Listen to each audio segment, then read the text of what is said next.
There's a lot of moving parts to a furnace, but it goes back to a clean system should be a quiet system. Had a call recently. It was a rainy weekend, longtime customer of ours. So the customer is concerned because the fan seemed much louder than normal. So I looked over the entire system, found out that the filter was overdue to be changed. He was very embarrassed, won't share his name. He made sure that I wouldn't even tell his wife.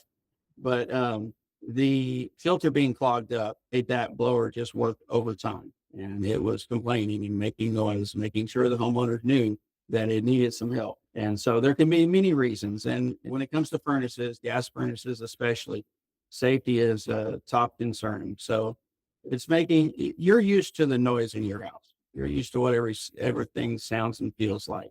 So if something doesn't seem quite right, call us right away.